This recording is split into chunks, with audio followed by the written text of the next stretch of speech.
After the first movie, they created a sport in which people have to get out of the escape rooms alive, but the viewers wanted to see more and more super expensive escape rooms. And on top of that, the guy who designs the rooms is still alive and Zoe wants to find him, so she'll follow some coordinates that lead her to the center of Manhattan. And, obvious spoiler, is gonna get trapped in a bunch of escape rooms. That's why today on the Summarizer, Escape Room Tournament of Champions.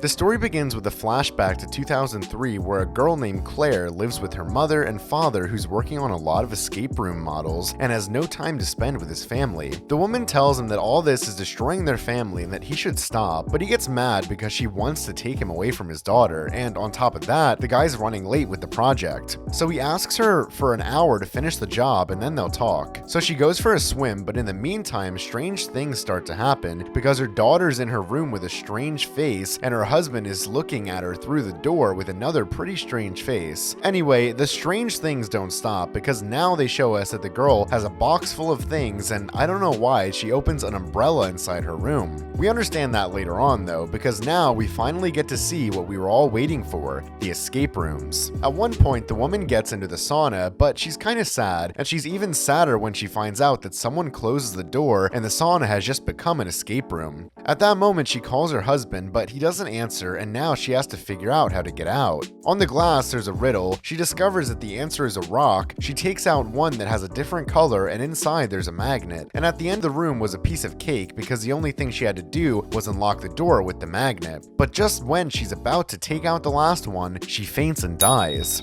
Returning to the end of the previous movie, we see the simulator of the plane, and it seems that the person behind all this is the husband of the flashback called Henry. But anyway, now the important thing is that our protagonists from the previous movie are back, and if you don't remember, their names are Zoe and Ben. They are now at the airport ready to fly to Manhattan, and without knowing it, ready to get into an escape room inside an airplane. And while Ben isn't really looking forward to getting back into the whole game thing, which makes sense because they almost died, Zoe thinks she's a superhero and wants to save more people so no one ever gets into those games again. Back at Henry's house, but in the present, we meet Ensler, who's a guy who takes care of her daughter, or something. The point is that now Claire is a teenager, her dad is all day working, and on top of that, he has her locked in a basement working on creating super complex escape rooms. There we also learn that she's angry because she says her father's obsessed with killing Zoe, and she's not ready. And you're probably wondering, ready for what? No idea. Meanwhile, Zoe is still a bit traumatized by airplanes because of the accident she had with her mother, but in the end, she gets on the plane. Well, she doesn't really get on shit because she starts to see her mother and leaves. And on top of that, that woman was the same one in the plane simulator in the previous movie. So Zoe's decision must have made the guys who prepared the plane escape room spend a fortune, and who knows what they did with everything they prepared.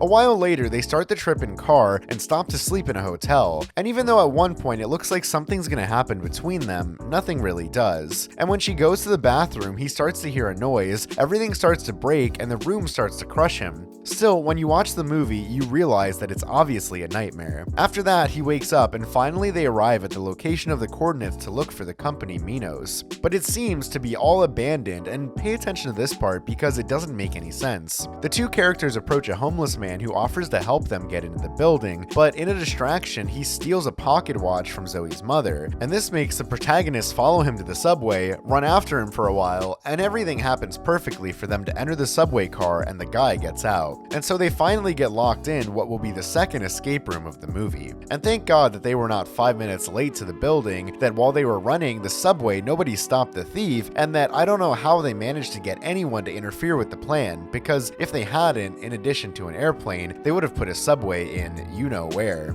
At one point the subway starts to make strange noises. They realize that a driver's missing, and at that moment the car is released and takes them to another place. Then the bald guy presses a button, a voice says good luck, and they all realize that they're in a Minos room again, because apparently they were all in a game and understand the reason for the title of the movie. That makes this what?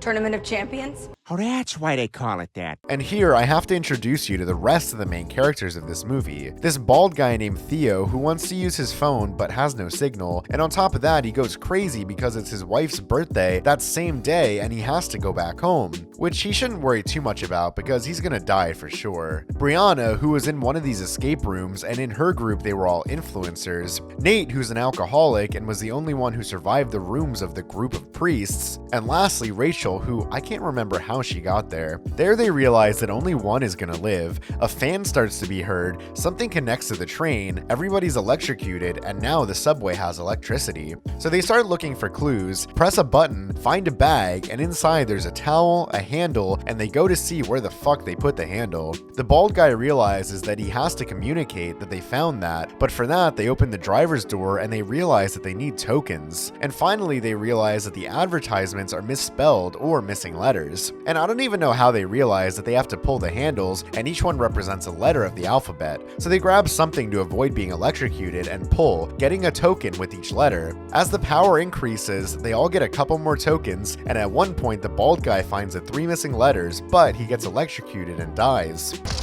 He's dead!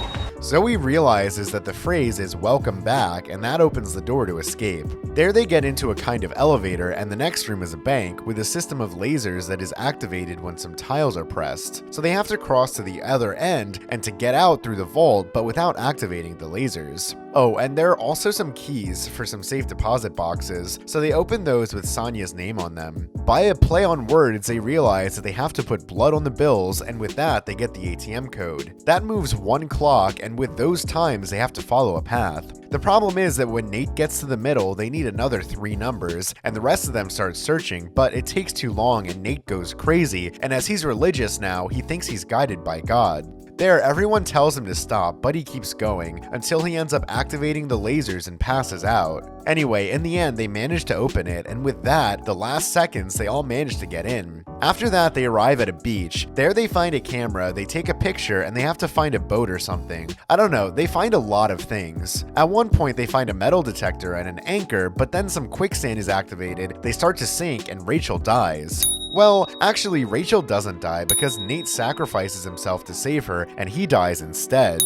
With the anchor, they enter the house, and apparently they have to go out through the refrigerator. So they turn on a light, it gets dark, and they have to go up to the lighthouse. There they find a sign that says, "I can't see you," so they realize that the plug was in the dummy's eyes. They plug in the refrigerator and find the exit, but Zoe finds another way out. So while Brianna goes for the one on the refrigerator, the rest decide to go with Zoe, and they all escape.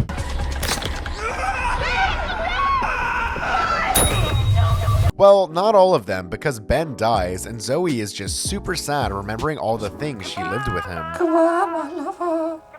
Goodbye, my friend. You have been the one. You have been the one for me. After that, Rachel tells him that she has a disease and that's why she can't suffer pain. I don't know why she tells us this though, and I guess it'll be useful for later. They continue moving forward, and when they think they found the exit, Brianna appears and tells them that they are all still in the game. And apparently it rains acid in that room every so often, and by this point I'm lost. I don't even know what the fuck they're looking for, but I guess numbers, codes, and the same as always. They grab a key, open a door, it rains acid, and now they realize they need to collect the acid from the rain to burn the lock and answer the phone. With a bottle they collect acid, and don't ask me how they got so much with just raindrops. That doesn't even make sense. There they pick up the phone, but it doesn't work. They grab an umbrella, and in a moment the cab opens. But by this point, the movie's in chaos, and I don't know why they all scream. Zoe, what are you doing? Zoe! It's locked!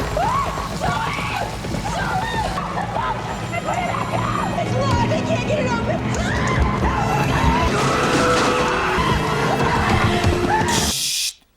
At the end, only Zoe manages to get into the cab and the other two die because of the acid. At that moment, in the offices where they control the whole game, there seems to be a mistake because the design of the last room is new and Henry doesn't know who modified it. Anyway, they're gonna continue until the end because there are many bets at stake. After that, we see that a guy leaves Zoe next to Claire's room, and if anyone knows, please write in the comments how she made it from Midtown Manhattan to these guys' house. And here the movie gets really weird, or really shitty, I don't know. The point is that here we learn that Claire made a modification in the escape room to save Ben, so he's alive.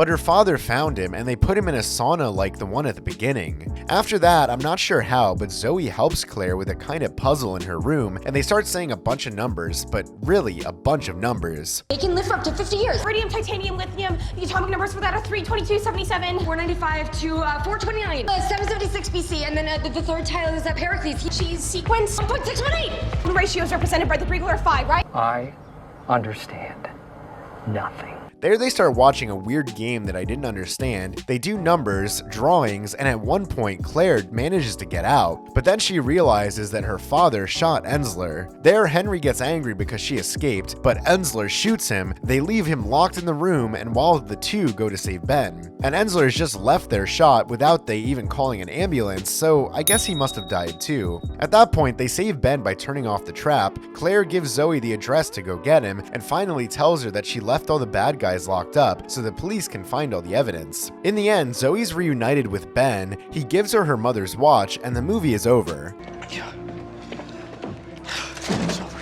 Well, not really, because here Claire goes to her father, we see the bitch let Ensler die, and here for the first time in the movie something happens that wasn't predictable. Apparently Claire was acting like an asshole as a girl, and her mother told Henry that she needed help, but the girl was obsessed with creating traps, and she killed her mother. And since her father stole all of her ideas, now everyone's gonna see the escape rooms she can make. Oh, and at the end it looks like she kills her father too. And so ends Escape Room Tournament of Champions with a total of 7 kills. Don't forget to like and subscribe and comment which series or movies you'd like me to summarize for future videos. See you later. Go to work. Okay. Bye.